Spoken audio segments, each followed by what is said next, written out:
I'm 50 years old, married 26 years, mother of 3 grown children. The kind of woman most people see as steady, reliable, and proper. I wear my pearls to work. I cook on Sundays. I attend church when I can. And yet here I am confessing this. It all began with her. Kiriana, 35, married, 2 little boys.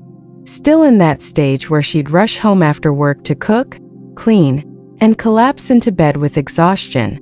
I always thought of her as the hardworking young one in our office, ambitious and driven but tired around the edges, until the day she laughed. It wasn't the first time she'd laughed, of course, but the way she leaned close to me across the table during a meeting, hand brushing mine accidentally, lips parted as she whispered a joke only I could hear, it sent a current through me. Her perfume, citrus and something darker and muskier, lingered after she pulled away. I felt it in my chest, a flutter I hadn't felt in years. I ignored it, or tried to, but once you notice someone like that, you can't unsee them. The sway of her hips when she walked past my office, the curve of her blouse across her chest, the way her eyes lingered on me sometimes, too long, too searching. I should have known where it was heading. It happened late, after most had gone home. We were the last 2 in the office finishing a report.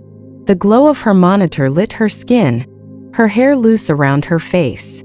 "You always stay late," she said, standing in my doorway. "So do you," I answered, trying to keep my voice steady.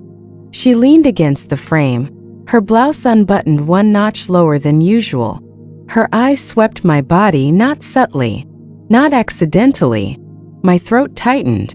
"Maybe we're both avoiding going home," she said quietly. Her words hung heavy. I felt my pulse in my ears. "Don't say things like that," I whispered, but I didn't mean it. She stepped in, closing the door behind her with a soft click. The sound sealed my fate. She didn't ask. She just came closer, fingertips brushing the papers on my desk, grazing the back of my hand. I froze. Married.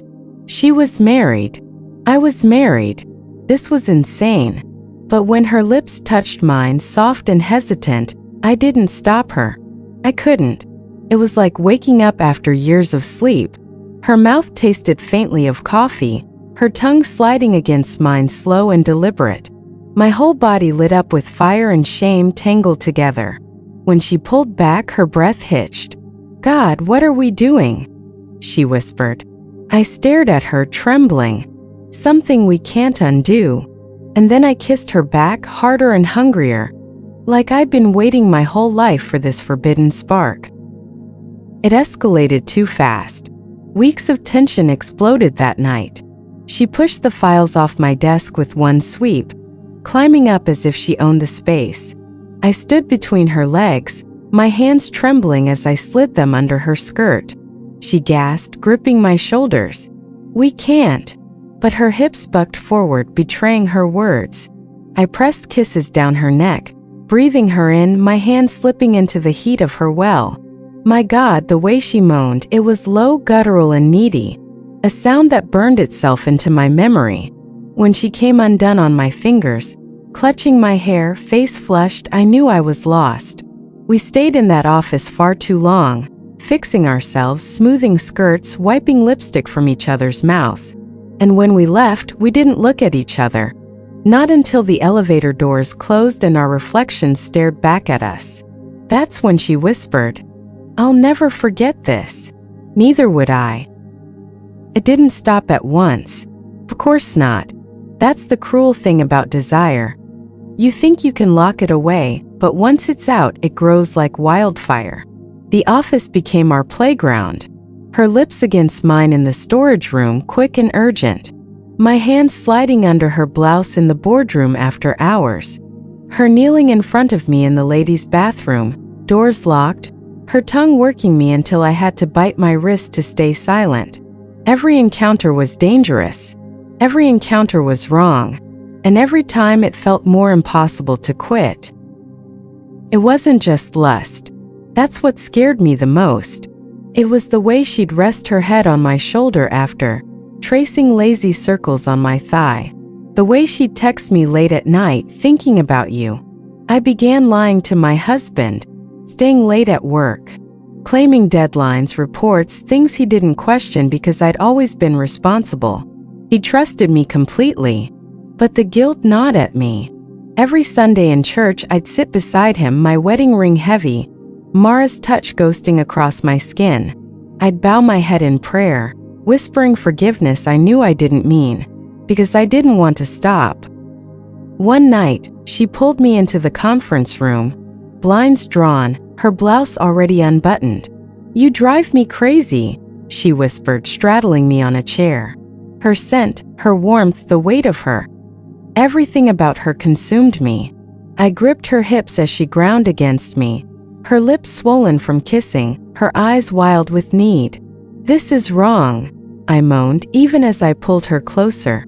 "Then why does it feel so good?" she gasped. And in that moment, nothing else mattered, not husbands, not vows, not morality. Just the slick, hot press of her body against mine and the forbidden thrill of being wanted. We almost got caught once. Late night, cleaning staff came in earlier than usual. We scrambled, half-dressed, hearts pounding, shoving papers back onto the desk, smoothing our clothes. The cleaner gave us a look, curious, suspicious. But he said nothing. Still, after he left, we sat there in silence, fear and adrenaline coursing through us. "Maybe we should stop," I whispered. Her hand slid into mine under the desk. She squeezed, eyes locked on mine. "Do you want to stop?" I couldn't answer. And that silence was answer enough. Weeks turned into months.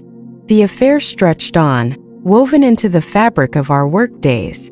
We perfected the art of secrecy, the knowing glances in meetings, the casual touches that looked innocent to others, the texts in code.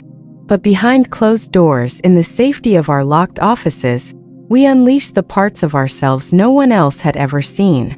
She was the fire I never knew I needed. I was the anchor she claimed kept her steady. We told ourselves it was just physical, but it wasn't. And now here I am telling this story. Not to my husband, God, never. Not to hers.